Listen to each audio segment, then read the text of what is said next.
रात काफी हो चुकी थी। आसमान में घने काले बादल छाए हुए थे। एक अजीब सी घुटन थी।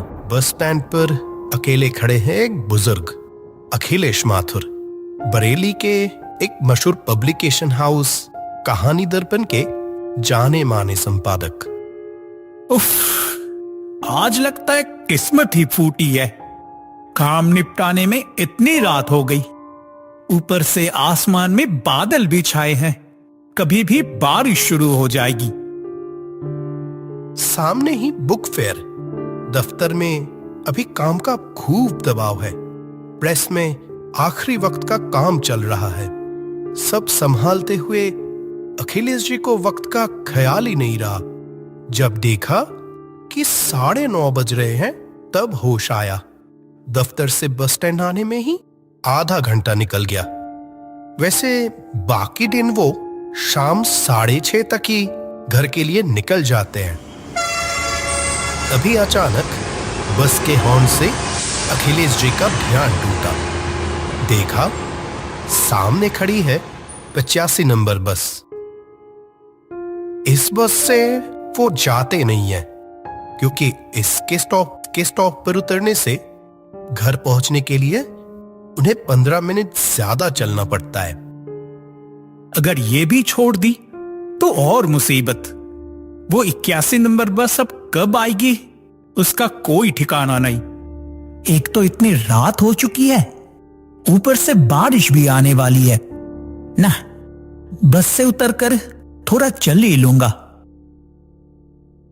ये सोचकर अखिलेश जी बास में चढ़ गए। अंदर देखा तो वो गिनती के ही लोग थे। शायद बारिश की वजह से लोग पहले ही अपने अपने घर निकल गए हैं।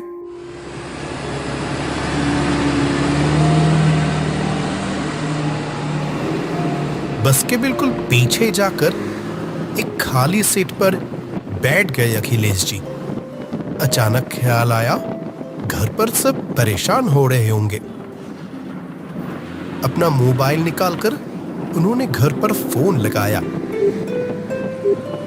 The number you are trying to call is currently not reachable. Please try again later.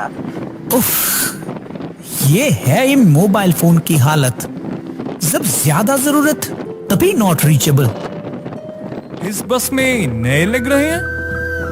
अचानक पास से आई आवाज सुनकर चौंक गए अखिलेश जी। मुड़कर देखा, करीब 30 साल का एक आदमी उन्हीं की तरफ देख रहा है। उस आदमी को देखते ही अखिलेश जी को एक अजीब सा अपनापन महसूस हुआ। हाँ, कुछ वैसा ही। वैसे आपका नाम क्या है, करते क्या हो? मेरा नाम रजत जैन। मैं एक लेखक हूँ। ओह अच्छा, आप लेखक हैं? कौन कौन सी पत्रिकाओं में लिखे हैं? कितने किताबें छपी है आपकी? यही 2-3 में ही बस। कई पब्लिकेशन हाउसेस से बात हुई थी, पर मुझ जैसे लेखक की किताब छपवाने से पहले हर कोई 10 बार सोचता है। आपने इसके अलावा किसी और काम की कोशिश नहीं की? मैंने एमएससी तो पास की है। असल में कहानियों ने मुझे किस तरह जकड़ लिया है कि कोई और काम करूंगा भी तो उसे दिल से नहीं कर पाऊंगा। इसीलिए उस रास्ते गया ही नहीं। अखिलेश जी रजत की तरफ देखने लगे। उन्हें लगा, जो लिखने से इतनी मोहब्बत करता है, उसके लिखावट में जरूर कुछ तो खास बात होगी। तुम्हारे माँ बाप तुम्हें नौकरी के बारे में नहीं कहते? माँ तो सालों पहले ही गुजर गई। पिताजी साथ रहते थे, लेकिन मेरी उतनी कमाई तो होती नहीं ना। इसलिए वो अब बड़े भैया के साथ देहरादून में रहते हैं। भैया सरकारी नौकरी करते हैं। पिताजी रहना चाहते थे, पर मैंने ही मना किया। एक नए लेखक के साथ शायद ज्यादातर दिन उन्हें भूखा ही सोना पड़ता। ये कहकर रजत ने अपने आंसू पोंछे। अखिलेश जी की नजरों से वो छुपी नहीं। रजत की बातें सुनकर उनका दिल काफी उदास हो गया। बातों बातों में कब रजत उनके लिए आपसे तुम बन गया, पता ही नहीं चला। रजत, तुम अपनी कुछ कहानियां लेकर किसी दिन मेरे दफ्तर आओ। अगर लिखावट मुझे पसंद आई तो मैं जरूर उसका मान रखूंगा। मुझ जैसे लेखक के लिए क्या इस बार जगह बचेगी? इस बार बचेगी मतलब? मैं ठीक से समझा नहीं।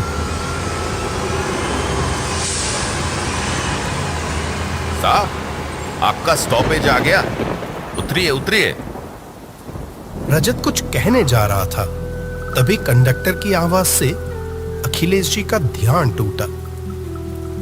खिड़की से बाहर देखा, सच में स्टॉपेज आ गया है और बाहर काफी तेज बारिश हो रही थी। अखिलेश जी, मेरा घर बिल्कुल पास ही है, आपका तो काफी दूर है। बारिश में पूरा भीग जाएंगे। जब तक बारिश ना रुके मेरे घर में ही बैठिए, बारिश रुके तब घर चले जाइएगा। मेरे पास एक छतरी भी है, घर थोड़ी ही दूर है, दोनों ठीक चले जाएंगे। अखिलेश जी ने सोचा, जैसे बारिश हो रही है उसमें घर तक जाते जाते पूरे भीग जाएंगे। घर पर जरूर सब समझ जाएंगे कि बारिश में कहीं अटक गए हैं। वो रजत के प्रस्ताव पर राजी हो गए। ठीक है, चलो फिर। तेज बारिश हो रही थी। एक छतरी के नीचे दोनों चल रहे थे। रजत ने कहा था, बस से उतरकर बस 3 मिनट का रास्ता है। लेकिन अचानक उनके मन में एक शक पैदा हुआ। उनका घर काफी दूर है, ये तो उन्होंने रजत को नहीं बताई थी, तो इसको कैसे पता चला? फिर उन्होंने सोचा, क्या पता बातों बातों में निकल गया होगा, अब खुद ही याद नहीं। कुछ देर चलने के बाद वो रजत के घर पहुंचे। रजत की आर्थिक हालात ठीक नहीं है, ये उसके घर की हालात देखकर ही अखिलेश जी को समझ आ गई। चारों तरफ एक डरावना माहौल था। आइए अखिलेश जी, हम आ गए, अंदर चलिए, यहां बैठिए, मैं आपके लिए चाय बना कर लाता हूं। ठीक है, पर रजत, तुम अपनी कुछ कहानियां मुझे दे जाओ। जब तक चाय बनाओगे मैं तुम्हारी कहानियां थोड़ा देख लूंगा। अखिलेश जी की बात सुनकर रजत के चेहरे पर एक अजीब सी हंसी उभर आई। उसने ड्रॉअर खोलकर एक मोटी से मनुस्क्रिप्ट लाकर अखिलेश जी को दी और अंदर चाय बनाने चला गया। मनुस्क्रिप्ट में लिखी कहानियों को पढ़ते ही अखिलेश जी का जिस्म जैसे बर्फ की तरह ठंडा पड़ गया। 1 साल पुरानी यादें उनकी आंखों के सामने घूमने लगी। अरे, ये तो 1 साल पहले पढ़ी हुई वही कहानियां हैं। ये इसके पास? क्या अखिलेश जी, याद आया कुछ?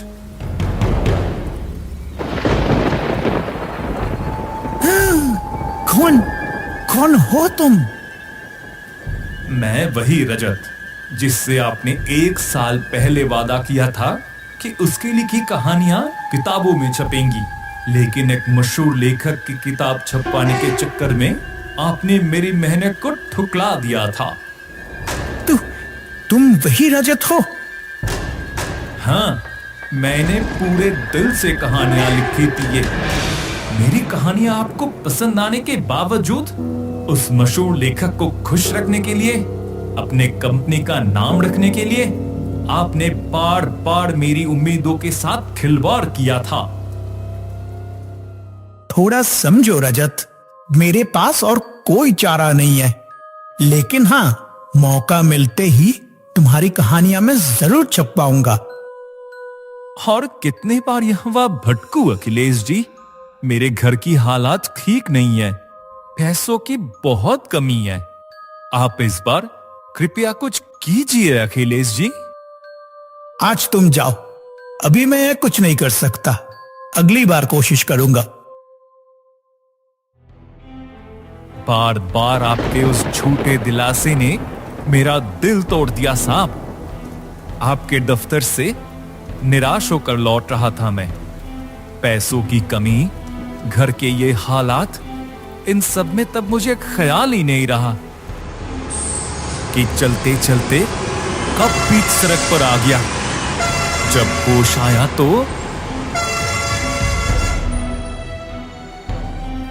सब खत्म।